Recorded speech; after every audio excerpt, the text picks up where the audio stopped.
கர்த்தருடைய பரிசுத்த நாமத்துக்கு ஸ்தோத்திரம் உண்டாவதாக. இந்த நேரத்திலும் கூட நம்ம சங்கீதம் 5ஆம் அதிகாரத்திலிருந்து கர்த்தருடைய விண்ணப்பங்களை நம்ம ஏறெடுக்கணும் அப்படின்ற குறித்தான காரியத்தையும், துன்மார்க்கரை குறித்தான காரியத்தையும், அதுக்கப்புறம் நீதிமான கர்த்தர் எப்படி ஆசீர்வதிக்கிறார்ன்ற காரியத்தை குறித்து நம்ம பார்த்தோம். கர்த்தர் தாமே நம்மளை பலப்படுத்துவராக. இந்த நேரத்திலும் கூட நம்ம வார்த்தைக்கு நேரமாக கடந்து போகிறோம். இந்த நேரத்திலும் கூட ஒடுக்கப்படுகிற ஒரு காரியம் அவங்களுடைய யூடியூப்பில் பார்த்திங்க அப்படின்னா, அந்த ஒடுக்கப்படுகிற மனுஷன் குறித்து நம்ம பார்த்தோம். ஒரு 5 நிமிடம் தான் நம்ம பார்த்தோம் அந்த யூடியூப்பில். இப்போ நம்ம பார்க்க போகிறோம். அதை குறித்து ஒரு விரிவாக நம்ம பார்க்க போகிறோம். ஒடுக்கப்படுகிற மனுஷனை கர்த்தர் எப்படி ஆசீர்வதிக்கிறார், ஒடுக்கப்படுகிறவர்கள் என்ன ஆகுறாங்க, கர்த்தர் ஏசப்பா ஒடுக்கப்பட்டாரா, எப்படிப்பட்ட ஜனங்கள்லாம் ஒடுக்கப்படுறாங்க அப்படின்றத குறித்து நம்ம பார்க்க போகிறோம். நம்ம ஒடுக்கப்படுகிறது அப்படின்னா, ஒரு ஷார்ட்டாக சொல்லணும்னா கஷ்டமான ஒரு சூழ்நிலை. அந்த ஒடுக்கப்படுதல் அப்படின்னாவே ஒரு கஷ்டமான ஒரு அனுபவம், ஒரு துயரமான ஒரு அனுபவம், ஒரு கஷ்டமான ஒரு சூழ்நிலை. இதுதான் பார்த்திங்கன்னா அந்த ஒடுக்கப்படுதல்னு சொல்லப்பட்டிருக்கு. இப்போ ஒடுக்கப்படுதல் யாருக்கெல்லாம் நடக்கலைன்னா, அது வீட்டிலேயே ஆரம்பிக்கலாம். கணவன் மனைவியை ஒடுக்கலாம், மனைவி கணவனை ஒடுக்கலாம். சில நேரத்தில் பார்த்திங்கன்னா, பிள்ளைகள் ஒருத்தவங்க அழகாக இருக்கிறாங்கன்னு வச்சுக்கோங்க, இன்னொருத்தவங்க கொஞ்சம் கருப்பாக இருக்கிறாங்கன்னு வச்சுக்கோங்களேன். அப்போ அந்த கருப்பாக இருக்கிறவங்க அந்த அழகாக இருக்கிறவங்கள பார்த்து அனுப்பலாம், ஒடுக்கலாம், வார்த்தையினால் கஷ்டப்படுத்தலாம், வேதனைப்படுத்தலாம். இப்படிப்பட்ட சில காரியங்கள் செய்யலாம். அவங்கள நான் தப்பு செஞ்சிட்ட பிறகு நான் செய்யலை, அவள் தான் செஞ்சான்னு சொல்லி மாட்டி விடலாம். இப்படிப்பட்ட காரியம் குடும்பத்தில் நடக்கலாம். அதுக்கப்புறம் பார்த்திங்கன்னா, உறவினர்கள் மத்தியில் ஒருவருக்கொருவர் என்ன பண்ணலாம், அவங்க இவங்க கொஞ்சம் வசதியாக இருப்பாங்க. அவங்களுடைய அதாவது உறவினர்கள் மத்தியில் சித்தப்பா, மாமா, மச்சான் இப்படிலாம் இருப்பாங்க இல்லைங்களா. அவங்க கொஞ்சம் கஷ்டமான சூழ்நிலை இருக்கலாம். அதனால் பார்த்திங்கன்னா, அவங்கள பார்த்து வார்த்தையினால் ஒடுக்கிறதுனா அடிக்கிறது அப்படியும் இருக்கலாம். வார்த்தையினாலே என்ன பண்ணுவாங்க, ஒடுக்குவாங்க, அவங்கள கஷ்டப்படுத்துவாங்க, அவங்கள வேதனைப்படுத்துவாங்க. இப்படிப்பட்ட ஒரு காரியங்கள். இது ஒரு பக்கம் போகும்போது பார்த்திங்கன்னா, இன்னொன்று இப்போ இயேசு கிறிஸ்துவை ஏற்றுக்கொண்ட சில கிராம மக்கள் இருக்கிறாங்க. அப்போ அந்த ஊர் தலைவர்களை புறஜாதி ஜனங்களை இயேசு கிறிஸ்துவை ஏற்றுக்கொண்டாதவங்களாக இருப்பாங்க இல்லையா. அப்போ அவங்க என்ன பண்ணுவாங்கன்னா, இயேசு கிறிஸ்துவை ஏற்றுக்கொண்டவங்களை அப்படியே அந்த ஊரை விட்டே ஒதுக்குவாங்க. அந்த ஊரை விட்டு என்ன பண்ணாங்க, ஒதுக்குவாங்க. அவங்களுக்கு எதுவும் கொடுக்கக்கூடாது, அவங்க கடையில் எதுவும் வாங்கக்கூடாது. அவங்கள எந்தெந்த அளவுக்குலாம் என்னென்னலாம் அவங்கள எந்த இடத்துல கஷ்டப்படுத்தணுமோ அந்த விதத்தெல்லாம் அவங்க என்ன பண்ணுவாங்க, கஷ்டப்படுத்துவாங்க. இது ஒரு ஒடுக்குதல், சரிங்களா. ஊர் ஜனங்களை சேர்த்து ஒடுக்கிற ஒரு காரியம். அதுக்கப்புறம் பார்த்திங்க அப்படின்னா, இப்போ நீங்களே பார்க்கலாம். இப்போ எலெக்ஷன் நடக்க போகுது. அப்போ பார்த்திங்கன்னா, நிறைய கட்சிகள் இருக்கிறாங்க. அவங்க என்ன பண்ணுவாங்கன்னா, நான் தான் வரணும் அப்படின்றதுக்காக மற்ற கட்சியை தேவையில்லாமல் குற்றப்படுத்துகிற ஒரு காரியம், அவங்க செய்யாத தவிர செஞ்சுன்னு சொல்கிற ஒரு காரியம். அதுக்கப்புறம் அவங்கள சிக்கலில் மாட்டி விடுறதுக்காக பல சூழ்ச்சிகளை செய்கிற ஒரு காரியம். ஓகேங்களா. இப்படியே அவங்க என்ன பண்ணுவாங்க, ஒடுக்குவாங்க. அவங்கள எப்படியாவது என்ன பண்ணலாம், அவங்க மேலே கேஸ் போடலாம், ஏதாவது ஒரு கேஸை போட்டு அவங்க என்ன பண்ணலாம், உள்ளே தள்ளிடலாம். இப்படி பல விதத்தில் என்ன பண்ணாங்க, ஒருத்தவங்க என்ன பண்ணாங்க, ஒதுக்குறாங்க.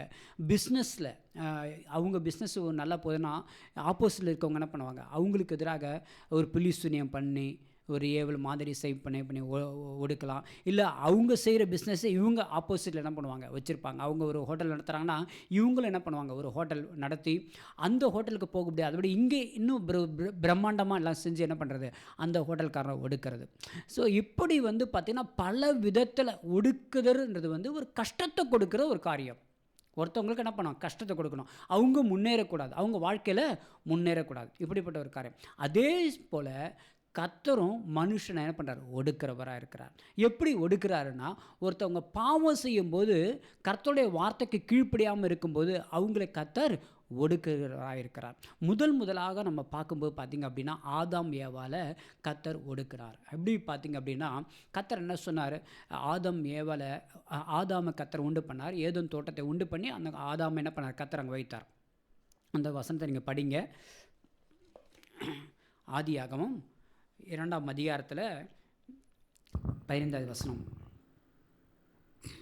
தேவனாகிய கர்த்தர் மனுஷனை ஏதோம் தோட்டத்தில் அழைத்து கொண்டு வந்து அதை பண்படுத்தவும் காக்கவும் வைத்தார்.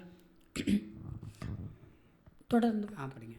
தேவனாகிய கர்த்தர் மனுஷனை நோக்கி, நீ தோட்டத்தில் உள்ள சகல விருட்சத்தின் கனியையும் புசிக்கவே புசிக்கலாம், ஆனாலும் நன்மை தீமை அறியத்தக்க விருட்சத்தின் கனியை புசிக்க வேண்டாம், அதை நீ புசிக்கும் நாளில் சாகவே சாவாய் என்று கட்டளையிட்டார். ஆமென். பார்த்தீங்களா? இப்போ வந்து பார்த்தீங்கன்னா கர்த்தர் ஒரு காரியத்தை சொல்கிறார். அங்கே என்ன பண்ணுறாங்கன்னா கர்த்தர் ஒரு காரியத்தை சொல்கிறாங்க. ஏதேன் தோட்டத்தை உண்டாக்குனாங்க. அங்கே சகலத்தையும் அவங்க வச்சுட்டாங்க. எல்லாத்தையும் வச்சுட்டாங்க. ஆதாமுக்கு தேவையான சகல காரியத்தை அவங்க வச்சுட்டாங்க. ஓகேங்களா? நன்மையான காரியங்கள் எல்லாத்தையும் வச்சுட்டாங்க. ஆனால் கர்த்தர் என்ன பண்ணுறாங்கன்னா அந்த இடத்துல ஒரே ஒரு காரியத்தை நீ செய்யாத, நீ எல்லா பழத்தையும் சாப்பிடு, ஆனால் அந்த நடுவில் இருக்கிறதான நன்மை தீமை அறியத்தக்கதான கனி என்ன பண்ணணும், நீ புசிக்க வேண்டாம். அதுதான் கர்த்தர் என்ன பண்ணார், சொன்னார் இல்லையா? ஆனால் அந்த நேரத்தில் கர்த்தர் சொன்ன வார்த்தைக்கு அவங்க என்ன பண்ணல, அவங்க கீழ்ப்படியலை. என்ன பண்ணாங்க, வேறு ஒருத்தவங்க வந்து சொல்லும்போது, வேறு ஒருத்தர் நயவஞ்சகமான ஒரு காரியத்தை சொல்லும்போது அந்த வார்த்தைக்கு என்ன பண்ணாங்க, முதல்ல யார் செவி கொடுத்தா, ஏவாள் செவி கொடுத்தாங்க. ஏவாள் செவி கொடுத்து ஏவாள் பாவம் செய்தது மாத்திரமல்ல, ஆதாமையும் பாவம் செய்ய வைத்தாங்க. அது நிமித்தம் என்ன பண்ணாங்க, அவங்க வந்து அந்த தோட்டத்திலிருந்து என்ன பண்ணாங்க, துரத்தப்பட்டாங்க. அதாவது கர்த்தர் ஒருத்தவங்களை ஒரு நல்ல இடத்துல ஒரு நல்ல பொசிஷனில் கர்த்தர் வைக்கிறார். ஒரு நல்ல ஒரு வேலையில் வைக்கிறாரோ இல்லை நல்ல ஒரு பிஸ்னஸ் வைக்கிறாரோ, அந்த இடத்துல என்ன பண்ணுறது, ஒரு தவறான ஒரு காரியங்கள், அதாவது அந்த மேனேஜர் சொல்லியிருப்பார், இந்த காரியத்தை இப்படி செய்யாதீங்க, இதெல்லாம் நீங்கள் தொடாதீங்க, இந்த காசு விஷயத்தில் கரெக்டாக இருங்க அப்படின்லாம் ஒரு பொறுப்பை கொடுப்பார். இந்த பணத்தை எடுத்து போய் கரெக்டாக பேங்க்கில் போடுங்க அப்படின்லாம் சொல்லுவார். அப்போ என்ன பண்ணுறாங்கன்னா அந்த நேரத்தில், அதாவது கர்த்தருடைய ஜனம் தான் நான் சொல்கிறேன், இங்கே வந்து ஆதாமியால் கர்த்தருடைய ஜனம், அந்த கர்த்தருடைய ஜனங்களே என்ன பண்ணுறாங்கன்னா தவறுதலாக நடக்கிறாங்க. அந்த ஒரு பணத்தை பார்த்தோன்னே பண ஆசை வந்துடுது. ஏன்னா அவங்க சூழ்நிலை அப்படிப்பட்ட ஒரு சூழ்நிலை ஆயிடுது. அவங்க பண கஷ்டம் இருக்கும். ஆனால் அதனால தான் கர்த்தர் சொல்ல, கொஞ்சத்தில் உண்மையாக இருக்கிறவன் அநேகத்தில் கர்த்தர் என்ன பண்ணுறான், அதிகாரியாக பண்ணுறார். அப்போ கர்த்தர் ஒருத்தவங்களை அதிகாரியை ஆக்கிறதுக்கு முன்பாக சில சோதனையான சில சூழ்நிலைகள் அந்த இடத்துல வரணும். அதில் உண்மையாக இருக்கிற பட்சத்தில் கர்த்தர் அவங்க என்ன பண்ணுவார், அவங்களை ஆசீர்வதிக்கிறவராக இருக்கிறார். அப்போ இந்த இடத்துல பாருங்கள், கர்த்தர் என்ன பண்ண ஒரு காரியத்தை அங்கே வச்சுட்டாரு, நீ அதை வந்து நீ தொடாதுன்னு சொல்லிட்டாரு. ஆனால் ஏன் அந்த இடத்துல அவர் வச்சாருன்னா, அவன் வந்து என் வார்த்தையை கேட்குறானா, ஓகேங்களா? அப்போ அந்த இடத்துல அது மற்றதெல்லாம் நீ எல்லாம் செய்யலாம், எல்லாம் பண்ணலாம், நீ எல்லாம் பழத்தை சாப்பிடலாம், ஆனால் அதை மட்டும் தொடாத. அப்போ பாருங்கள், அவன் அதுக்கு தான் இப்போ நான் கீழ்ப்படியாமல் போகிறான். அதே போல் தான் நம்ம வந்து வேலை செய்கிற இடத்துலையும் சரி, பிஸ்னஸ் பண்ணுற இடத்துலையும் சரி, அநேகர் என்ன பண்ணுறாங்கன்னா மற்றவங்க தன்னுடைய, அதாவது பாவத்துக்கு இடம் கொடுக்கிறவர்களாக இருக்கிறாங்க. பாவத்துக்கு இடம் கொடுத்து என்ன பண்ணுறாங்க, அந்த வார்த்தை மீறி நடக்கிறவங்களாக இருக்கிறாங்க. இப்போ இங்கேயும் அவங்க அப்படி தான் நடந்தாங்க. அது நிமித்தம் பாருங்கள், அந்த சந்தோஷமாக இருக்க வேண்டிய இடத்துலேருந்து கர்த்தர் என்ன பண்ணார், அவங்கள வெளியில் தள்ளிட்டார். இனிமேட்டு நீங்கள் என்ன பண்ணோம், அழகாக விளைஞ்சிருக்கு, எல்லாமே இருக்குது, சும்மா லைட்டாக ஒரு பண்படுத்தினா போதும். பண்படுத்தினா ஒரு தண்ணி பாய்ச்சறதோ இல்லை மற்ற ஒரு லேசான ஒரு காரியம்தான், ஓகேங்களா? அவ்வளோதான். மற்றபடி எல்லாமே அங்கே இருக்குது. அழகாக சாப்பிட்டு நிம்மதியாக இருக்கலாம். ஆனால் அவங்க செய்த தவறு நிமித்தம் அவங்க என்ன பண்ணார், கர்த்தர் அந்த இடத்துலேருந்தே அவங்கள என்ன பண்ணார், அனுப்பிச்சுட்டார். அப்போ அந்த பூமி எப்படி இருக்குதோ வறண்டு போய் காணப்படுது. அந்த இடத்துல இவங்க என்ன பண்ணால், இனிமேட்டு தான் அவங்க உழுது என்ன பண்ணோம், ஒன்று விளைவிச்சு, அவங்க அதுக்கப்புறம் வேர்வை சிந்தி, அதுக்கப்புறம் விளைச்ச நிலத்தில் கர்த்தர் ஆசீர்வதித்து மழையை உண்டு பண்ணி, அது மூலம் வருகிறதுனால என்ன பண்ணோம், அவங்க ஆசீர்வதிப்பட்டு அவங்க சாப்பிடணும். அப்படிப்பட்டதான ஒரு சூழ்நிலை என்ன பண்ணது, காணப்படுகிறது. அந்த அந்த அந்த கர்த்தர் தோட்டத்திலிருந்து வெளியில் அனுப்புகிறார் பார்த்தீங்களா, அதுதான் அந்த கஷ்டப்படுறாங்க பார்த்தீங்களா, அதுதான் அந்த ஒடுக்கப்படுகிற ஒரு சூழ்நிலை. அப்போ இதிலிருந்து நம்ம என்ன தெரிந்து கொள்ள வேண்டுமானால், கர்த்தருடைய வார்த்தைக்கு நம்ம செவி கொடுக்க வேண்டும். கர்த்தருடைய வார்த்தைக்கு செவி கொடுக்கலைன்னா அங்கே என்ன நடக்கும் அப்படின்னா, கஷ்டப்படுகிற ஒரு சூழ்நிலை உண்டாகும் அப்படின்னு சொல்லப்பட்டிருக்கு. இங்கே இதுக்கு உண்டான வசனம் பார்க்கும்போது பார்த்தீங்கன்னா, உபாகமம் 28ஆம் அதிகாரம், உபாகமம் 28ஆம் அதிகாரத்தில் 29வது வசனம் பாருங்கள். குருடன் அந்தகாரத்திலே தடவி திரிகிறது போல நீ பட்டப்பகலிலே தடவிக்கொண்டு திரிவாய். உன் வழிகளில் ஒன்றும் உனக்கு வாய்க்காதே போம். உதவி செய்வார் இல்லாமல் நீ எந்நாளும் ஒடுக்கப்படுகிறவனும் பறிகொடுத்தவனுமாய் இருப்பாய் அப்படின்னு சொல்லப்பட்டிருக்கு. அப்போ இதில் உள்ள முதல் வசனம், இந்த அதிகாரத்தில் உபாகமம் 28ஆம் அதிகாரத்தில் முதல் 2 வசனம் பார்க்கும்போது என்ன அப்படின்னா, கர்த்தருடைய வார்த்தையின்படி செவி கொடுத்தால் நீ என்ன பண்ணுவ, ஆசீர்வதிக்கப்படுவான்னு சொல்லிட்டு ஒரு 15 வசனம் வரைக்கும் கர்த்தர் கொடுத்தாரு. என்னென்ன ஆசீர்வாதங்கள்லாம் உனக்கு கிடைக்கும் அப்படின்னு சொல்லிட்டு கர்த்தர் சொல்கிறார். கர்த்தருடைய வார்த்தைக்கு செவி கொடுக்கலன்னா உனக்கு என்னென்ன சாபங்கள் வரும் அப்படின்னு பார்க்கும்போது தான் இப்படிப்பட்ட ஒரு காரியம் பாருங்கள். குருடன் அந்த காலத்திலே தடவி நடக்கிறது போல நம்முடைய வாழ்க்கை காணப்படுமா? ஹல்லேலூயா. அப்போ இப்படிப்பட்ட ஒரு சூழ்நிலை நமக்கு வேணுமா? அப்போ என்ன பண்ண, கர்த்தருடைய வார்த்தைக்கு செவி கொடுக்கிற ஒரு ஜனங்களாய் காணப்பட வேண்டும். அதே வசனத்தில், அதே அதிகாரத்தில் 33வது வசனத்தை படிங்க. உபாகமம் 28:33. உன் நிலத்தின் கனியையும் உன் பிரயாசத்தின் எல்லா பலனையும் நீ அறியாத ஜனங்கள் புசிப்பார்கள். நீ சகல நாளும் ஒடுக்கப்பட்டும் நொறுக்கப்பட்டும் இருப்பாய். பார்த்தீங்களா? ஹல்லேலூயா. இப்போ இதே தானே. இப்போ ஏதோம் தோட்டத்தில் கர்த்தர் என்ன பண்ணார், எல்லாவற்றையும் வச்சுருந்தார், நல்லா இருந்திருக்கலாம். ஆனால் கடைசியில் பிசாசுடைய வார்த்தைக்கு செவி கொடுத்தது நிமித்தம் கர்த்தருடைய வார்த்தைக்கு கீழ்ப்படியாமல் போனது. பிசாசு வார்த்தைக்கு செவி கொடுத்து கர்த்தருடைய வார்த்தைக்கு கீழ்ப்படியாமல் போனது. அப்போ கர்த்தர் நமக்கு இந்த பரிசுத்த வேதாந்தத்தை கர்த்தர் நமக்கு கொடுத்திருக்கிறார். இந்த வார்த்தைக்கு கேட்காதபடி நம்முடைய மாமிசத்தினுடைய எண்ணத்துக்கு என்ன பண்ணுறோம், நம்ம கீழ்ப்படுகிறோம். மாமிசத்தில் தோன்றுகிறதான ஒரு காரியத்துக்கு நம்ம கீழ்ப்படுகிறோம். அது கீழ்ப்படிந்த நிமித்தம் தான் இந்த உலகத்தில் என்ன பண்ணுறது, நமக்கு சாபங்கள் காணப்படுகிறது, வறுமை காணப்படுகிறது, நம்ம ஒடுக்கப்படுகிறோம். உன் நிலத்தின் கனியையும் உன் பிரயாசத்தின் பலனையும் நீ அறியாத ஜனங்கள் புசிப்பாருங்க. நம்முடைய ஆசீர்வாதத்தை யார் எடுத்துக்கொண்டு போவான்னா, துன்மார்க்கன் என்ன பண்ணுவான், எடுத்துக்கொண்டு போவான். கர்த்தர் கொடுத்த, நமக்கு கொடுத்த ஆசீர்வாதத்தெல்லாம் துன்மார்க்கன் அவன் ஆளுகை செய்வான். நம்மளே அவன் ஆளுகை செய்வான். நம்முடைய செல்வத்தை மாத்திரமல்ல, நம்மளையே அவன் ஆளுகை செய்கிறவனாய் காணப்படுவான் சொல்லப்பட்டிருக்கிறது. அப்படிப்பட்ட ஒரு ஒடுக்கப்பட்ட ஒரு சூழ்நிலை என்ன பண்ணும், நமக்கு வரும். அப்போ நம்ம எப்படிப்பட்டவங்களாக காணப்படணும்னா, கர்த்தருடைய வார்த்தைக்கு செவி கொடுக்கிற ஒரு ஜனங்களாய் காணப்பட வேண்டும். அப்போ இன்னொரு காரியம் பாருங்கள். ஒரு ஒரு நேரத்தில் ஒரு பஞ்சம் வருது. பஞ்சம் வந்தாலும் அந்த இடத்துல என்ன ஆகும் அப்படின்னா, வறுமை காணப்படும், ஆகாரம் இருக்காது. அப்போ அது நிமித்தம் நமக்கு கஷ்டங்கள், துயரங்கள், அது நிமித்தம் நமக்கு மனசில் ஒரு ஒடுக்கப்படுதான ஒரு காரியங்கள் நடக்கும். அப்போ பாருங்கள், இந்த காரியம் யாருக்கு வருது அப்படின்னா, ஈசாக்குக்கு வருது. அது ஈசாக்குக்கு ஒரு ஆசீர்வாதமான ஒரு வாக்குத்தத்தத்தின் ஒரு சந்ததி, ஆபிரகாமுக்கு கொடுத்த ஒரு வாக்குத்தத்தத்தின் ஒரு சந்ததி தான் யாருன்னு பார்த்தீங்கன்னா ஈசாக்கு. அப்போ பாருங்கள், ஈசாக்கு கர்த்தருடைய பிள்ளையாக தான் அவர் இருந்துகிட்ருக்கிறாரு. நீங்கள் 26 நம்ம படித்தோம்னா, ஆதியாகமம் 26ஆம் அதிகாரத்தில், ஆபிரகாம் நாட்களில் உண்டான பஞ்சத்தை அல்லாமல் பின்னும் ஒரு பஞ்சம் தேசத்தில் உண்டாயிற்று. அப்பொழுது ஈசாக்கு பெலிஸ்தருக்கு ராஜாவாகிய அபிமெலேக்கிடத்தில் கேராக்குக்கு போனான் அப்படி சொல்லப்பட்டிருக்கு. ஆபிரகாம் நாட்களில் இருந்த பஞ்சத்தை காட்டிலும் ஒரு மிகப்பெரிய ஒரு பஞ்சம்.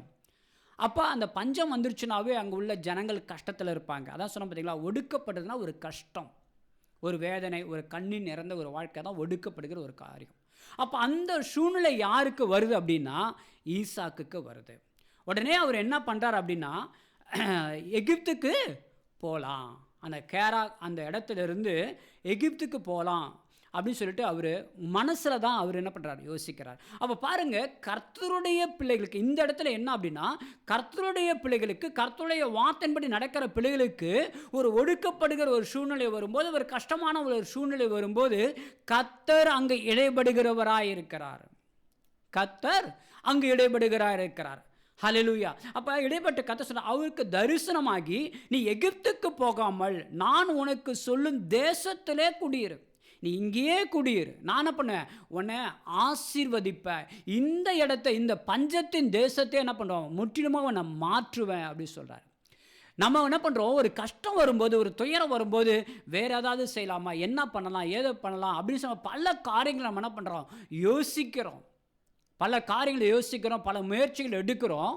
ஆனால் கர்த்தர் சொல்ல, நான் உன்னை அதே இடத்துல ஆசீர்வதிப்பேன். நீ எந்த இடத்துல வெட்கப்பட்டு போனாயோ, எந்த இடத்துல உன்னை ஏளனமாக பேசினாங்களோ, எப்படிப்பட்ட சூழ்நிலை உன்னை நான் கொண்டு வந்து விட்டாங்களோ, அதே சூழ்நிலையிலிருந்து என்ன பண்ணுவேன், அநேகருக்கு முன்பாக உன்னை ஆசீர்வாதமாக என்ன பண்ணுவேன், நான் உன்னை மாற்றுவேன்.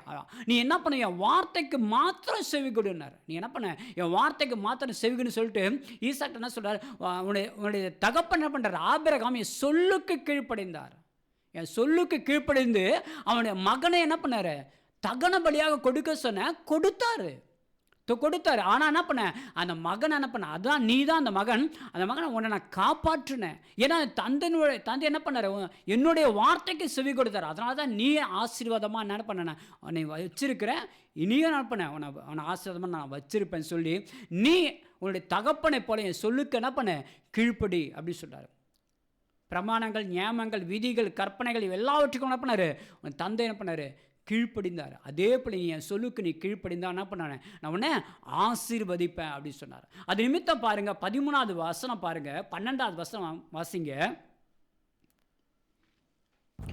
ஈசாக்கு அந்த தேசத்தில் விதை விதைத்தான். கர்த்தர் அவனை ஆசீர்வதித்ததினால் அந்த வருஷத்தில் 100 மடங்கு பலனடைந்தான். அப்ப பாருங்க, அவன் ஐஸ்வர்யவானாகி வர வர விருத்தியடைந்து மகா பெரியவன் ஆனான். அப்ப பாருங்க எப்படிங்க அந்த இடத்துல பஞ்சம், அப்புறம் எப்படிங்க இவருக்கு ஒரு ஆசீர்வாதம் இருந்துச்சு. உடனே கர்த்தர் என்ன பண்ணாரு, மழையை கட்டளையிட்டிருப்பார். மழை என்ன பண்ணாரு, கட்டளையிட்டிருப்பார். ஹல்லேலூயா. என் மகனை ஆசீர்வதிக்கப்படணும். இந்த உலகத்தில் இருக்கிறவங்க மற்றவங்களாம் எப்படின்னு தெரியாது, ஏன் மகன் என்ன பண்ணோம், ஆசீர்வதிக்கப்படணும்னு சொல்லி அந்த இடத்துல மழையை கத்தனை பண்ணார், கட்டளையிட்டிருப்பார். ஏன்னா மழை இருந்தால் தானே அந்த நிலம் வந்து நல்லா பண்படும் இல்லையா, தண்ணீர் வேணும் இல்லையா, பண்படும் இல்லையா, அப்போ தான் அங்கே விதைக்கும் போது என்ன பண்ணும், ஆசீர்வாதம் கிடைக்கும். அதே போல் பாருங்கள், ஈசாக்கு அந்த தேசத்தில் விதைத்தான். கத்தர் அவனை ஆசீர்வதித்தனால் அந்த வருஷத்திலே 100 மடங்கு என்ன பண்ணார், கத்தர் பலன் கொடுத்தான்னு சொல்லப்பட்டிருக்க. அது மாத்திரம் இல்லை, அவன் ஐஸ்வர்யன் ஆகிட்டார். அதன் மூலம் என்ன பண்ணார், ஐஸ்வர்யனாகி வர வர விரித்தெழுந்து மகா பெரியவனானான்னு சொல்லப்பட்டிருக்கு. இதுதாங்க.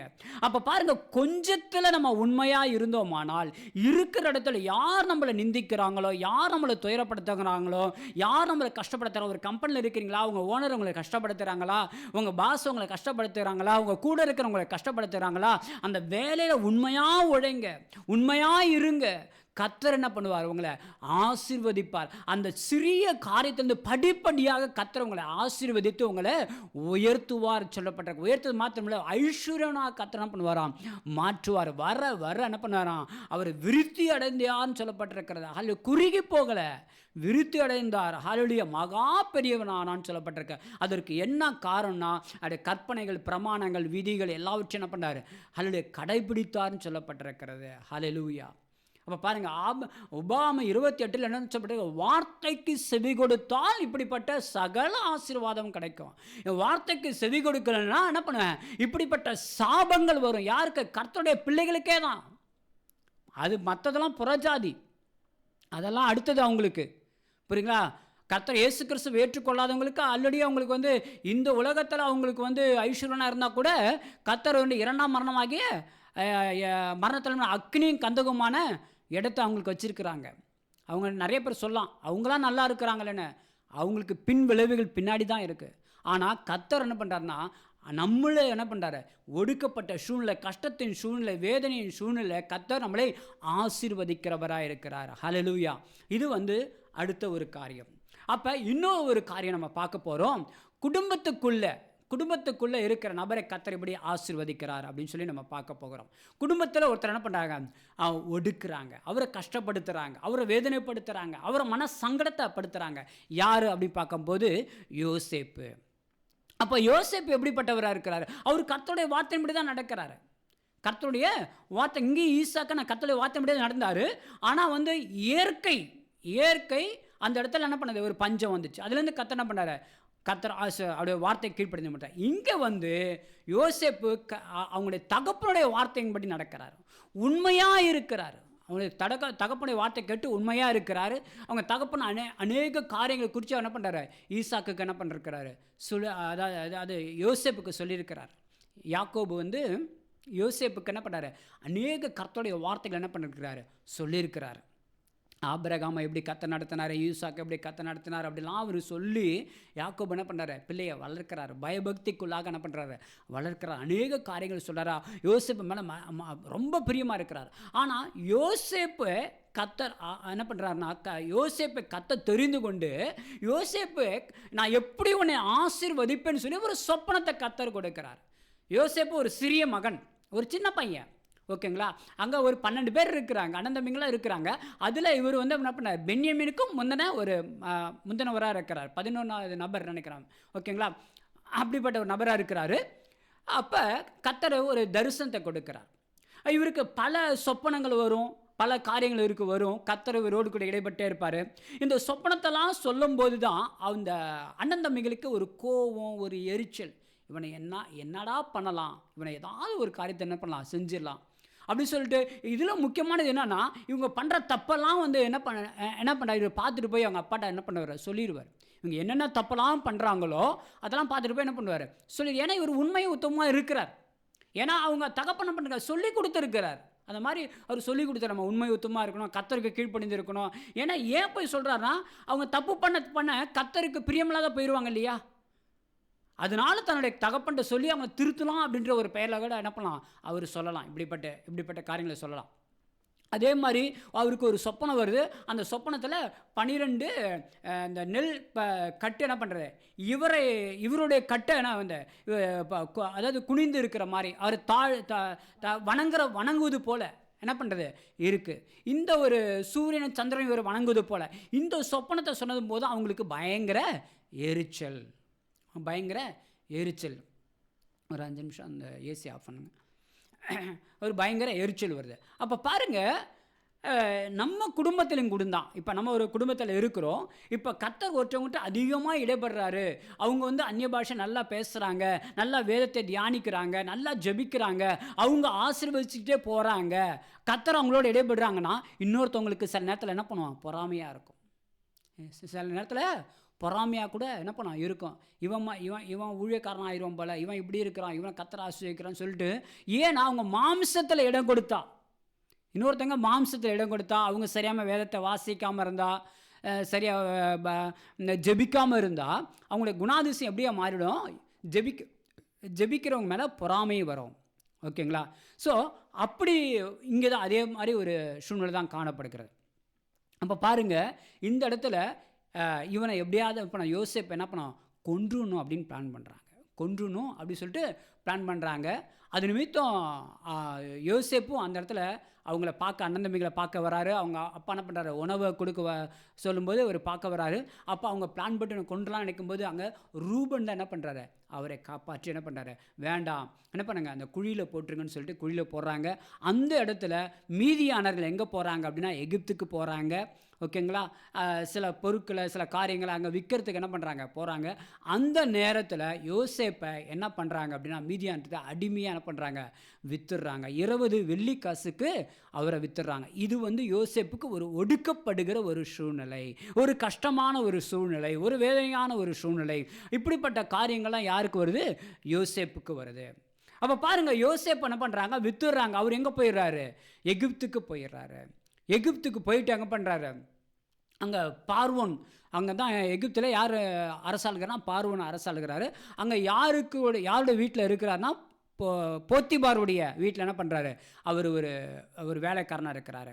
அப்போ அவர் செய்கிற எல்லா வேலையும் கர்த்தர் ஆசீர்வதிக்கிறார் என்பதை அந்த புறஜாதி அறிந்து கொள்கிறார். யோசேப்போடு யார் இருக்கிறார், கர்த்தர் இருக்கிறார். அப்போ பாருங்கள், உண்மையாக இருக்கிற மனுஷன் எப்படிப்பட்ட சூழ்நிலை, ஒரு ஜெயிலில் தூக்கி போட்டாலும் சரி, அவங்கள ஒரு ரூமில் போட்டு அடைச்சி வச்சாலும் சரி, இல்லை வேறு எங்கேயாவது கண்ணு கட்டாத தூரத்தில் டிரான்ஸ்ஃபர் போட்டாலும் சரி, கர்த்தர் என்ன பண்ணார், அவங்கள ஆசீர்வதிப்பார். அவங்கள ஒரு நாளும் கைவிட மாட்டார். அவங்களோடு கூட கர்த்தர் இருப்பார். அவங்களுக்கு கூட கர்த்தர் வருவார். இப்போ சில உயர் அதிகாரிலாம் பார்த்தா கவர்மெண்ட் ஆஃபீஸில் உண்மையாக இருப்பாங்க, உண்மையாக வேலை செய்வாங்க. அது நிமித்தம் என்ன பண்ணுவாங்க, அவங்களை டிரான்ஸ்ஃபர் தூக்கி போட்டுருவாங்க. சில நேரத்தில் அவங்க பேரில் பொய் கேஸை போட்டுருவாங்க. ஆனாலும் அவங்க உண்மையாக இருந்தாங்கன்னா தொடர்ந்து கர்த்தர் என்ன பண்ணார், அவங்களோடு கூட இருப்பார். ஹல்லேலூயா. அதே போல் தான் இந்த இடத்துல யோசேப்போடு கர்த்தர் இருக்கிறவராக இருக்கிறார். ஹல்லேலூயா. அவ பாருங்கள், அந்த நேரத்தில் அவருக்கு ஒரு சூழ்நிலை பாருங்கள், பாவம் செய்கிறதான ஒரு சூழ்நிலை வருது. ஆனால் கர்த்தர் என்ன பண்ணார், ஹல்லேலூயா, அவர் என்ன பண்ணார், அவர் தன்னுடைய எஜமானுக்கும் துரோகம் செய்யலை, கர்த்தருக்கும் துரோகம் செய்யலை. ஏன்னா அவனுடைய தகப்பன் சொல்லி கொடுத்ததான வார்த்தை. ஹல்லேலூயா.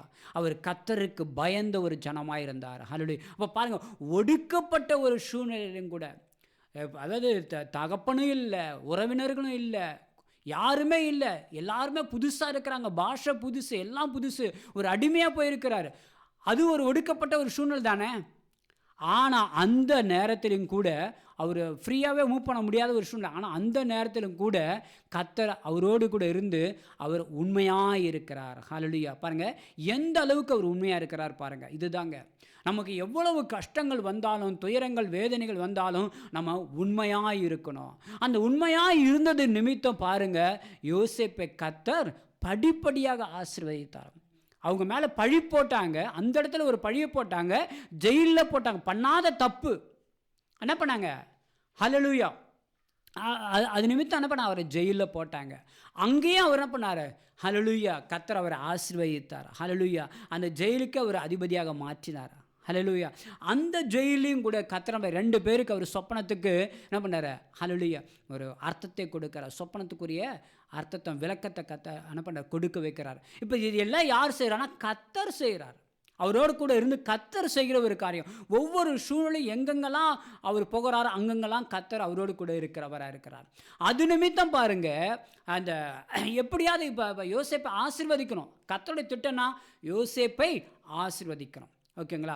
அப்போ அதுக்கப்புறம் இப்போ என்ன பண்ணலாம் அப்படின்னு சொல்லி பார்க்கும்போது பார்த்தீங்கன்னா, அந்த 2 பேர் ஜெயிலில் இருந்தாங்க. ஜெயிலில் இருந்தவங்க ஒருத்தவனுக்கு நன்மை நடந்தது, ஒருத்தவனுக்கு கெடுதல் நடந்தது. இவர் சொன்ன சொப்பனத்தின்படியே. அப்போ நன்மை நடந்த ஒரு நபர்கிட்ட இவர் சொல்கிறாரு, என்னை நினைவு கூறுங்க, வெளியில் போனீங்கன்னா பார்வன்ட்டு சொல்லி என்னை நினைவு கூறுங்க, நான் உங்களுக்கு நன்மை செய்தில்லைன்னு. அவர் என்ன பண்ணார்? மறந்துட்டார். எப்பயுமே நம்ம வந்து கர்த்தர் மனித அவரே மனித தெய்வம் ஏற்படுத்தி கொடுப்பார். நாம் மனித தெய்வம் என்ன பண்ணக்கூடாது? போய் நாடக்கூடாது. ஹல்லேலூயா. அப்போ பாருங்கள் கர்த்தரே ஒரு அற்புதத்தை செய்யும்படியாக அந்த இடத்துல ஒரு பார்வோனுக்கு ஒரு சொப்பனத்தை, யாரை தொடணுமோ கர்த்தர் அவங்களே தொடுவார். நமக்கு ஒரு அற்புதத்தை செய்யணும், நமக்கு ஒரு விடுதலை கிடைக்கணும், நம்ம ஒரு ஆசீர்வாதத்தை பெற்றுக்கொள்ளணும், ஒடுக்கப்பட்ட சூழ்நிலையில் யாரை கொண்டு நம்மை ஆசீர்வதிக்க வேண்டும் என்று கர்த்தர் நியமித்து வைத்திருக்கிறாரோ அவர்களை கொண்டே கர்த்தர் என்ன பண்ணுவார்? ஹல்லேலூயா. அற்புதங்களை செய்கிறவராக இருக்கிறார். ஹல்லேலூயா. அதிசயங்களை செய்கிறவராக இருக்கிறார். ஹல்லேலூயா. அப்போ பாருங்கள், சில பேர்லாம் நிறைய பேர் ஷார்ட்ஸில் நான் கேள்விப்பட்டிருக்கிறேன். எப்படின்னா என்ன பண்ணுவாங்களாம், அவங்களுக்கு வந்து ஒரு சம்பள உயர்வோ ஒரு ப்ரொமோஷனோ என்ன பண்ணுவாதான் கிடச்சிருக்காதான். அவங்க ஜெபம் பண்ணிக்கிட்டே இருப்பாங்களாம், காலங்காலமாக ஜெபம் பண்ணிகிட்டே இருப்பாங்களாம். எனக்கு ஒரு சம்பள உயர்வு இல்லை, ஒரு ப்ரொமோஷன் இல்லை. ஆனால் அவர்கிட்ட போய் என்ன பண்ண உயர் அதிகாரிட்ட பேச முடியாது. ஏன்னா அவர் ஒரு சில நேரத்தில் டென்ஷனாக இருப்பாராம், அவருக்கு ஏகப்பட்ட வேலைகள் இருக்கும். சில நேரத்தில் கோவமாக பேசிட்டு என்ன பண்ண சொல்லிட்டு அவங்க பேசவே மாட்டாங்களாம். ஆனால் அவர் ஜெபிக்க கர்த்தர் என்ன பண்ணார்? அந்த உயர் அதிகாரிட்ட பேசி இவருடைய ஞாபகம் வந்து அவருடைய ஃபைல் எடுத்து என்ன பண்ணார்? அவரெல்லாம் இவர் எப்படிலாம் வேலை செஞ்சுருக்கிறாருன்றலாம் பார்த்து என்ன பண்ணார்? அந்த நேரத்தில் அவரை கூப்பிட்டு விசாரித்து அவருக்கு என்ன பண்ணார்? ப்ரொமோஷன்லாம் கொடுத்துருக்குறாங்க அப்படி சொல்லி அவர் என்ன பண்ணார்? சில பேர் அநேகர் சாட்சி சொல்லியிருக்கிறாங்க. ஹல்லேலூயா. அப்போ அதே மாதிரி தாங்க இங்கேயும் கூட கர்த்தர் என்ன பண்ணுறார்? பார்வோனிடத்திலே கர்த்தர் ஒரு சொப்பனத்தை கொடுக்குறார். அந்த சொப்பனத்துக்குரிய அர்த்தம் அங்கே உள்ள யாராலையும் சொல்ல முடியாது. அதுதாங்க கர்த்தர் நமக்கு அப்படிப்பட்ட ஒரு கிருபையை கர்த்தர் நமக்கு அவருடைய பிள்ளைகளுக்கு மாத்திரம்தான் எதை வெளிப்படுத்த வேண்டுமோ அதை வெளிப்படுத்துவார். ஹல்லேலூயா. இந்த உலகத்தில் பாருங்கள், அநேக கண்டுபிடிப்பில் யார் முதலாக ஆரம்பத்தில் கண்டுபிடித்த அநேக கண்டுபிடிக்கல், இந்த கரண்ட் ஆகட்டும், அநேகர் பார்த்தீங்கன்னா கிறிஸ்தவங்களுக்கு தான் கர்த்தர் அந்த ஞானத்தை கொடுத்தார். கிறிஸ்தவங்களுக்கு தான் அநேக கண்டுபிடிப்புகள் கர்த்தர் கொடுத்தார். அது மாத்திரமல்ல, கிறிஸ்தவங்க மூலியமாக தான் அந்த தேசம், அந்த உலகம் ஆசீர்வதிக்கப்பட்டிருக்கிறது. பல இடத்துல நீங்கள் வரலாற்று எடுத்து பார்க்கும்போது பார்த்தீங்கன்னா கிறிஸ்தவங்க மூலியமாக தான் அநேக ஆசீர்வாதங்கள் உலகத்துக்கு கிடைச்சிச்சு. அது மாத்திரம் இல்லை, அவங்க ஏறெடுத்த ஜபத்தின் மூலியமாக தான் கர்த்தர் ஆசீர்வதிக்கிறாங்க. இந்த உலகத்தில் மனுஷன் என்ன வேணாலும் சொல்லலாம், ஆனால் ஹல்லேலூயா கர்த்தருடைய பிள்ளைங்கள் மூலியமாக தான் இந்த ஆசீர்வாதங்கள். அதே போல் பாருங்கள், கர்த்தர் அந்த இடத்துல யோசேப்பை கொண்டு என்ன பண்ணார்? அந்த அர்த்தத்தை சொல்லும்போது அந்த அர்த்தத்தை தெரிவிக்கிறதுக்கு யாருமே இல்லை. ஆனால் யோசேப்பு சொல்லும்போது பார்வோனே ஆச்சரியப்பட்டான்னு சொல்லப்பட்டிருக்கு. அப்போ அந்த இடத்துல அந்த 7 வருஷம் பஞ்சம், 7 வருஷம் ஆசீர்வாதம். முதல்ல 7 வருஷம் செழிப்பு. ஓகேங்களா? அந்த செழிப்பினால் வருகிற காரியத்தை என்ன பண்ண? சேமிப்பு கடன்களை வைக்கணும். அதுதான் பார்வோனுக்கு, அது யோசேப்புக்கு கொடுத்த ஞானம். ஹல்லேலூயா. அப்போ அந்த ஜனங்கள் ஆசீர்வதிக்கப்படணும். அதன் மூலியமாக ஒரு பலன் தான் என்ன பண்ணுறது? சேமிப்பு கடகன்னு சொல்லப்பட்டிருக்கிறார். அதன் மூலம் ஆசீர்வாதங்கள். அப்போ யோசேப்பு அப்படிப்பட்ட ஒரு ஞானத்தில் நிறந்தவனா, தேவ ஆவி நிறந்தவனாக இருந்த நிமித்தம் பார்த்தீங்கன்னா அடுத்த பஞ்சம் 7 வருஷம் பஞ்சத்தின் நாட்களில் அந்த ஜனங்கள்லாம் ஆஸ்வதிக்கப்பட்டாங்க. அது மாத்திரம் இல்லை, எந்த நபர்கள் அந்த குடும்பத்தில் இருக்க எந்த நபர்களை வேதனைப்படுத்தி ஒடுக்குனாங்களோ, கஷ்டப்படுத்தினாங்களோ, அதே நபர்கள் அவர் பார்த்த சொப்பனத்தின்படி அவர்கள் என்ன பண்ணாங்க? வணங்கினாங்க. ஹல்லேலூயா. அவங்களுடைய பெற்றோர்கள் என்ன பண்ணாங்க, ஹல்லேலூயா, அவங்களும் என்ன பண்ணாங்க, ஒரு கனப்படுத்துனாங்க. அப்படிப்பட்ட ஒரு சூழ்நிலை காணப்பட்டுச்சு. அதுதாங்க ஒருத்தவங்களை கர்த்தர் உயர்த்தணும்னா, ஹல்லேலூயா, தேசத்தின் அதிபதியே கர்த்தர் அசைப்பாருங்க. தேசத்தின் அதிபதியே கர்த்தர் அசைப்பார். ஒருத்தங்களை மூலைமுட்டுக்குள்ள ஒரு கிராமத்தில் மூலையில் இருக்கலாம், அந்த கிராமத்தை யாரும் கண்டு கொள்ளாமல் இருக்கலாம். ஆனால் அந்த கிராமத்தை கண்டு கொள்வதற்கு யார் அசைப்ப, கர்த்தர். அந்த தேசத்திற்கு அதிபதியே. அப்படிப்பட்ட ஒரு சூழ்நிலை என்ன பண்ண கர்த்தர் கொண்டு வருவாருன்னு சொல்லப்பட்டிருக்கிறது. ஹல்லேலூயா. அப்படிப்பட்ட காரியங்களை கர்த்தர் செய்ய வல்லவராக இருக்கிறார். ஹல்லேலூயா. அப்போ பாருங்க, இப்படியா நம்ம வேதத்தில் பார்க்கும்போது அநேக காரியங்கள் இருக்கிறது.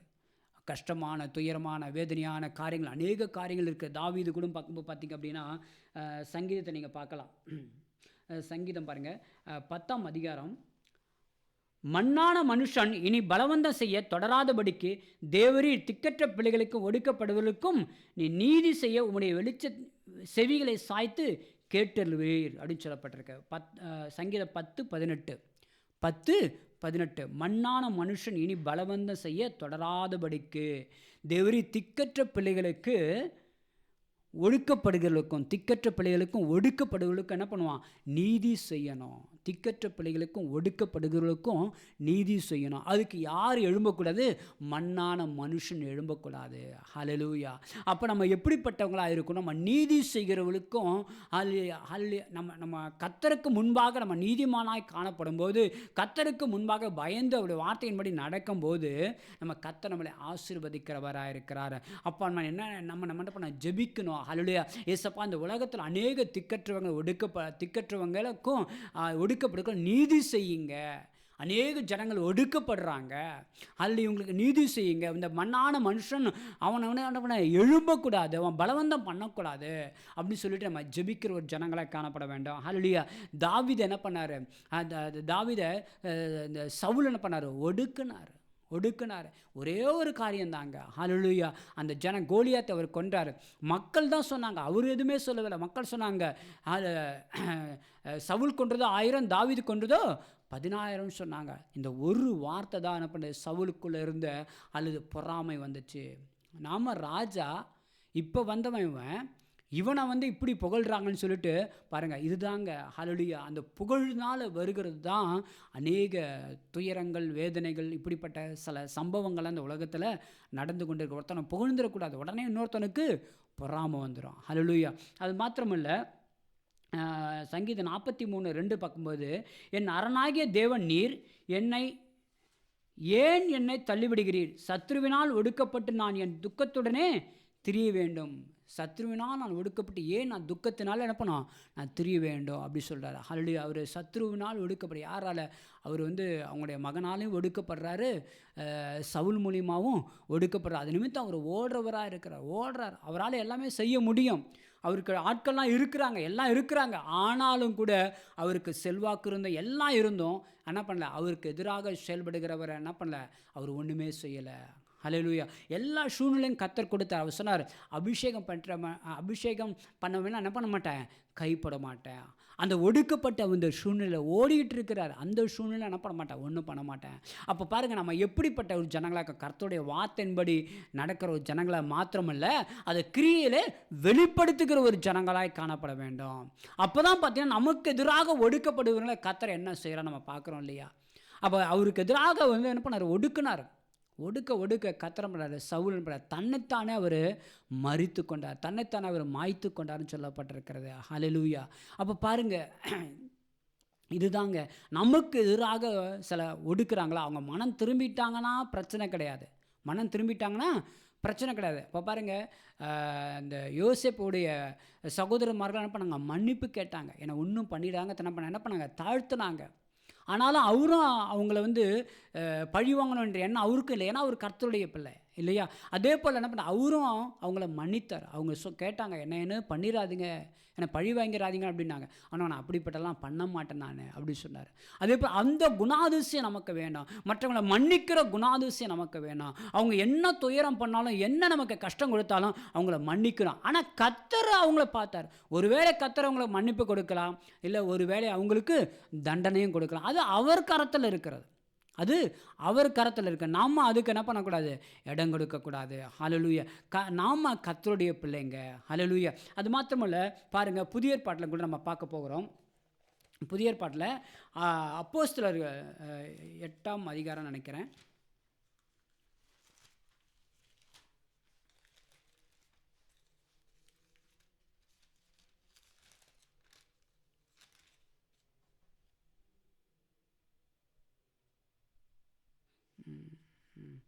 அதான்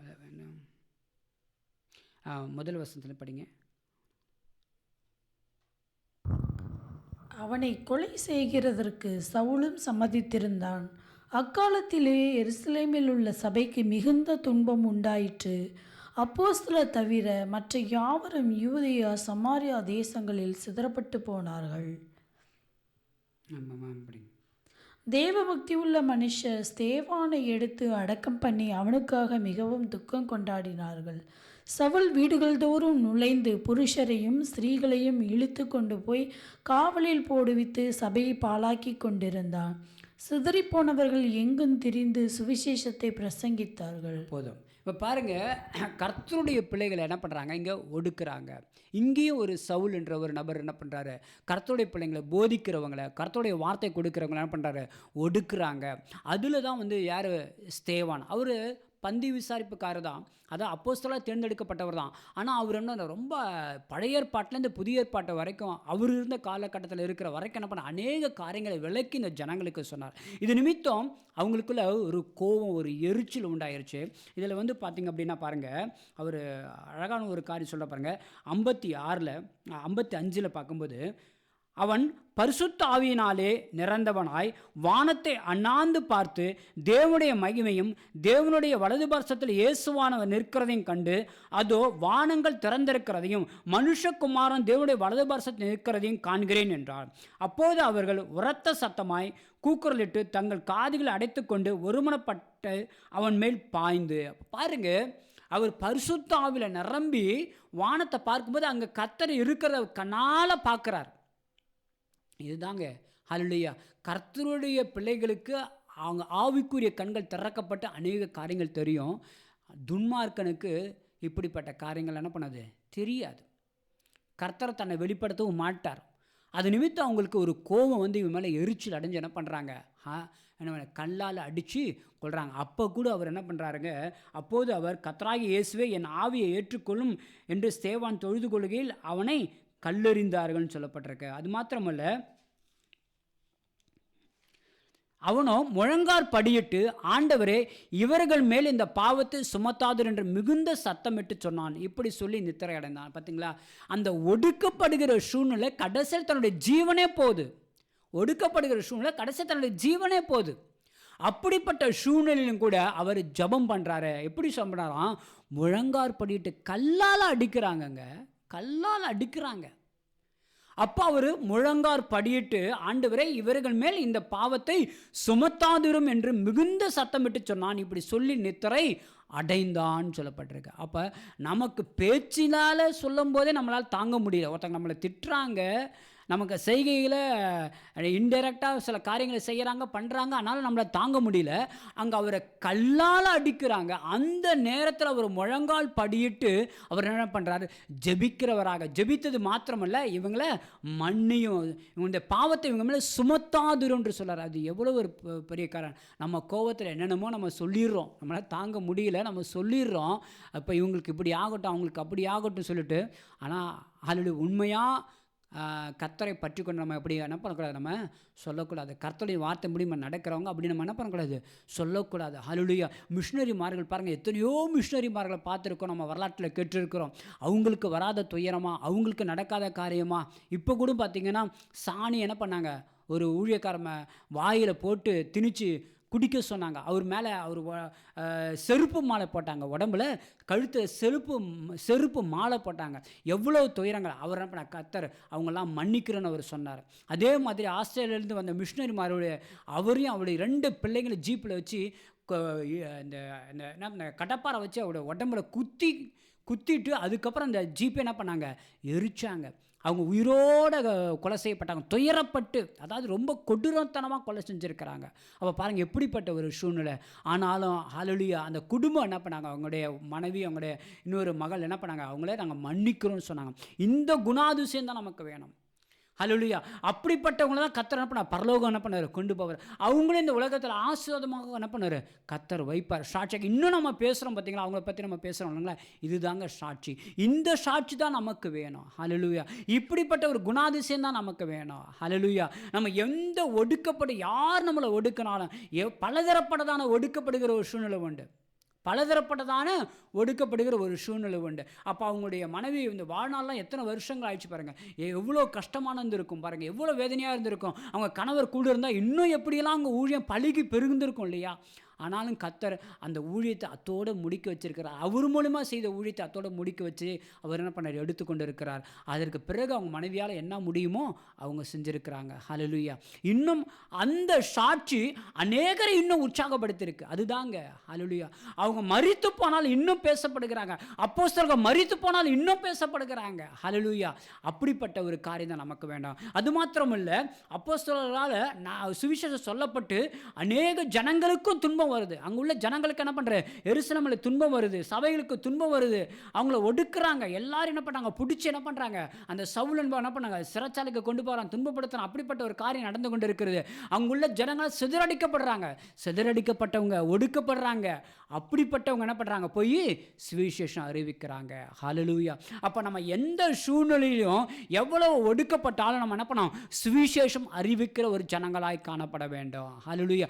அப்படிப்பட்ட ஒரு இருதயம் உள்ளவளாய் காணப்பட வேண்டும். ஹல்லேலூயா. எவ்வளவு ஒடுக்கினாலும் நமக்கு என்ன பண்ணக்கூடாது, கோபம் வரக்கூடாது, துயரம் வரக்கூடாது, கர்த்தரை விட்டு பின்வாங்கி போயிடலான்ற எண்ணம் வரவே கூடாது. ஏன்னா கர்த்தர் நம்மோடு கூட இருக்கிறவராக இருக்கிறார். ஹல்லேலூயா.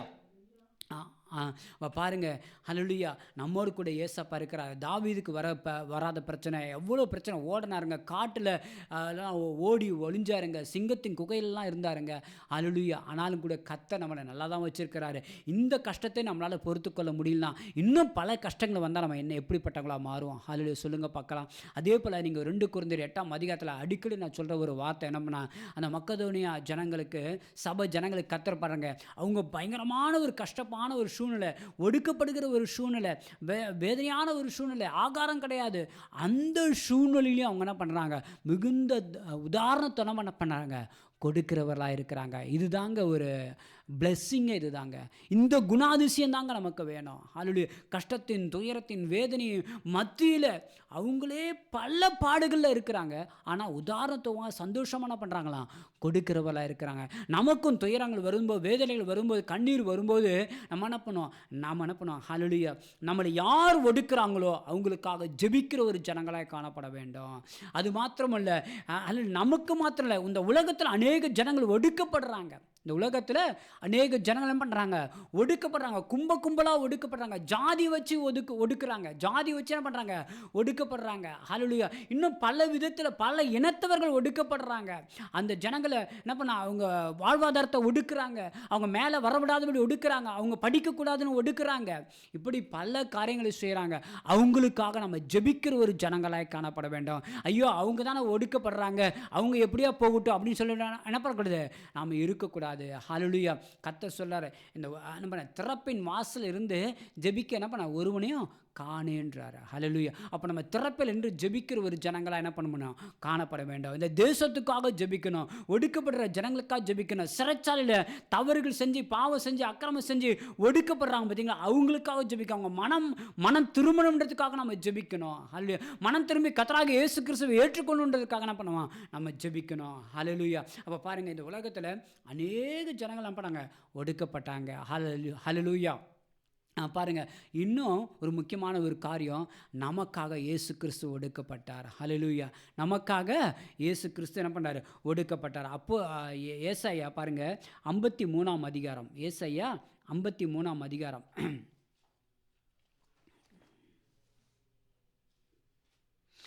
7வது வசனம் பாருங்கள்.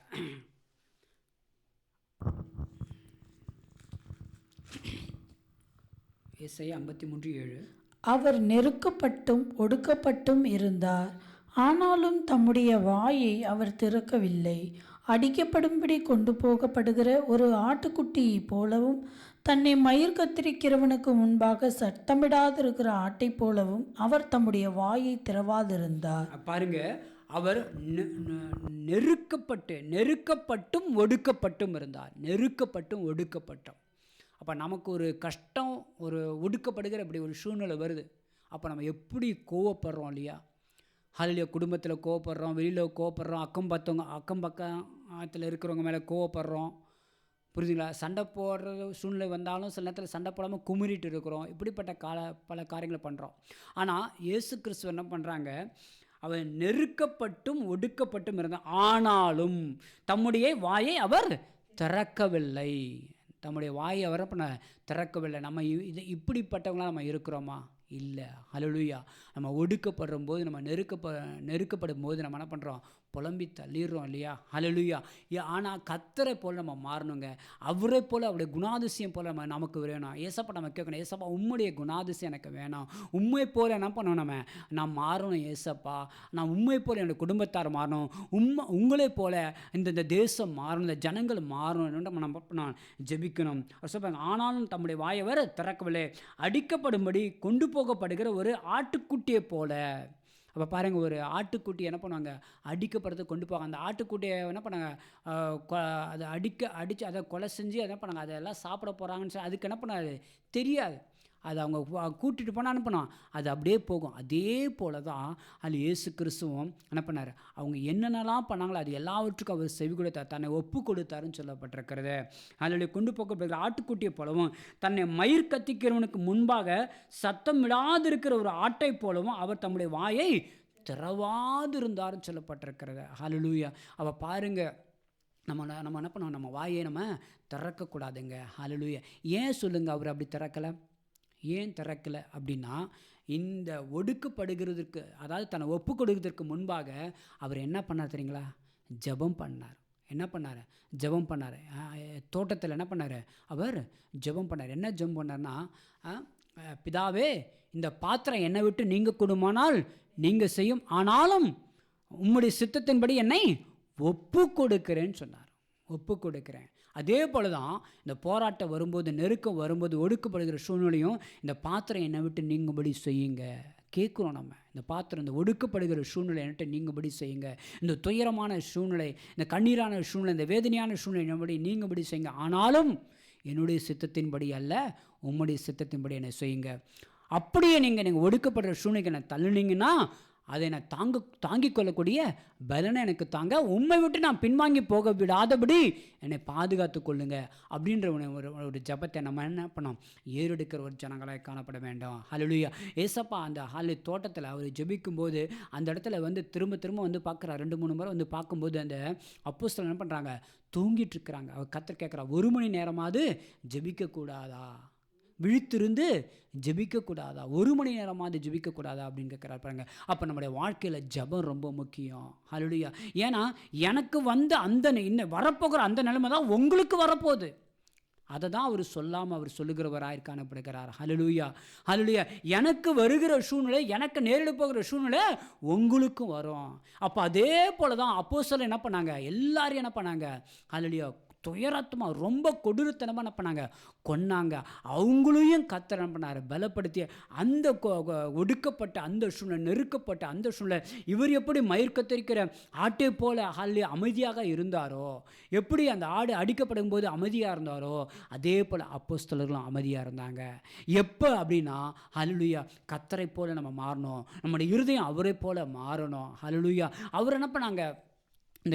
இந்த உலகத்தில் அவர் என்ன பண்ண? இருளில் இருக்கிற நல்லது தான் செஞ்சார். இருளில் இருக்கிற ஜனங்களை வெளிச்சத்தில் கொண்டு வரும்படியாக அவங்களுக்கு அநேக காரியங்கள் குறித்து கர்த்தர் சொன்னார். ஆனால் அந்த காலகட்டத்தில் இருந்த அந்த ரோமர் அந்த ஆட்சிகள் என்ன பண்ணாங்க?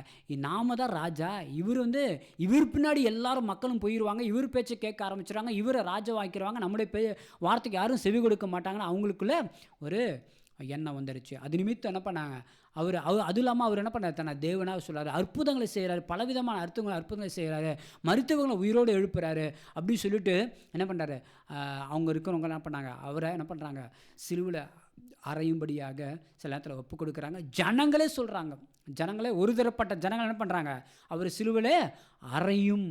அவர் யாருன்னு அறியாதபடி இருக்கிறாங்க, அவர் யாருன்னு அறியாதபடி இருக்கிறாங்க. அதனால தான் சிலுவிலே அறையப்பட்ட கத்த சொல்கிறாரு, பிதாவே இவர்களை மன்னியும், தாங்கள் செய்கிறது என்னதென்று அறியாதிருக்கிறார்கள் அப்படி சொல்லப்பட்டிருக்கிறது. அப்போ பாருங்கள், நம்ம என்ன பண்ணோம், ஏசப்பாவை போல மாறணும். ஹல்லேலூயா. நம்ம நல்லது செய்தால் அந்த உலகத்தில் வந்திருக்கிறோம். கர்த்தரால் தெரிந்து கொள்ளப்பட்ட பிறங்கள்லாம் நல்லது செய்தால் வந்திருக்கிறாங்க.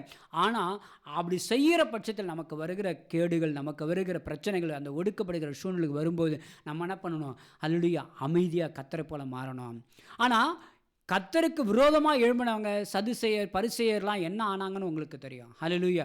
வேதத்தை படிக்கும்போது எல்லாருக்குமே அதாவது துன்மார்க்கனுடைய காரியங்கள் எல்லாருமே கர்த்தர், இந்த சங்கீதத்தில் நிறைய காரியங்கள் இருக்குது. தாவீதுக்கு எதிராக துன்மார்க்கமாக எழும்பின காரியங்கள், இன்னும் அநேக காரியங்கள் இப்போ நம்ம படித்த அந்த 5ஆம் அதிகாரத்தில் கூட அநேக காரியங்கள் நம்ம பார்த்தோம். ஹல்லேலூயா. நீதிமான் குறித்து நம்ம பார்த்தோம். ஹல்லேலூயா. துன்மார்க்கனை குறித்து நம்ம பார்த்தோம். ஹல்லேலூயா. அப்போ பாருங்கள், துன்மார்க்கன் அவன் கடைசி வரைக்கும் இருந்தானா அவன் மனமாற்றமே இல்லைன்னு வச்சுக்கோங்க, அவனுக்கு நரகம்தான். ஹல்லேலூயா. அவனுக்கு நரகம்தான். ஆனால் கர்த்தருடைய பிள்ளைகளுக்கோ யார் அந்த பாடுகளையும் பிரச்சனைகளையும் போராட்டத்தையும் ஒடுக்கப்பட்ட சூழ்நிலை அமைதியாக கர்த்தருடைய வார்த்தையின்படி கீழ்ப்படிங்கிறார்களோ அவங்களை கர்த்தர் ஆஸ்வதிக்கிறார். பஞ்ச காலத்தில் கர்த்தர் ஆஸ்வதிக்கிறார். ஹல்லேலூயா. இன்னும் குடும்பத்தில் பிரச்சனைகள் வரும்போது கர்த்தர் அவங்களை ஆஸ்வதிக்கிறார். இதே போல தாங்க நம்ம அமைதியாக இருப்போம், கர்த்தருடைய வார்த்தையின்படி நடப்போம். இன்னும் என்னென்னா கர்த்தருடைய வார்த்தைக்கு செவி கொடுப்போம், கர்த்தரை போல மாறுவோம். கர்த்தர் நம்மளை பலப்படுத்துவாராக. ஹல்லேலூயா. கண்களை மூடி நம்ம ஜெபிப்போமா. ஏசப்பா, உம்மை ஸ்தோத்திரிக்கிறோமப்பா. வானத்தை பூமி படைத்த சர்வ வல்லமுள்ள தேவனே, உங்களுக்கு ஸ்தோத்திரம் தகப்பனே. இந்த உலகத்திலும் கூட தகப்பன அநேக ஜனங்கள் அப்பா ஹல்லேலூயா உம்முடைய பிள்ளைகளை ஒடுக்குறாங்க. ஹல்லேலூயா. ஸ்தோத்திரம். குடும்பத்தில் ஒடுக்குறாங்க தகப்பனை. ஏசப்பா ஹல்லேலூயா வெளியில் ஒடுக்குறாங்க. இன்னும் பல விதத்தில் அப்பா உண்மையே ஒடுக்குனாங்க. ஆனாலும் அப்பா உம்முடைய வார்த்தைக்கு நாங்கள் செவி கொடுக்குற ஒரு ஜனங்களாக இருக்கணுமாப்பா. ஆவியானவர் அப்போஸ்தலர்கள் எப்படி இருந்தாங்க அப்பா, நீங்கள் கீழ்ப்படிந்தது போல் அப்போஸ்தலரும் கீழ்ப்படிந்தாங்க. அப்போ அப்போஸ்தலர் வார்த்தையை கேட்குறோம், நாங்கள் கேட்டோமானால் நாங்களும் கீழ்ப்படியணும் தகப்பனை. ஏசப்பா, நாங்கள் எல்லாம் உண்மை கீழ்ப்படிந்து உம்முடைய வார்த்தைக்கு செவி கொடுக்கிற ஜனங்களாக காணப்படணுமாப்பா.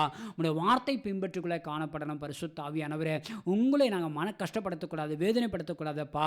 ஆவியானவர், இந்த உலகத்தில் நாங்கள் பஞ்ச காலத்திலேயும் நாங்கள் கஷ்டமான சூழ்நிலை ஆசீர்வாதத்தை பெற்றுக்கொள்ளணும். பரிசுத்த ஆவியானவரே, உம்முடைய தரிசனத்துக்கு நாங்கள் இடம் கொடுக்கணும். பரிசுத்த ஆவியானவரே, ஏசப்பா இம்மட்டும் இங்கே நடத்துகிற தேவன் நீங்கள் ஒவ்வொரு நாட்டும்படியே ஜெபிக்கிறோமாப்பா.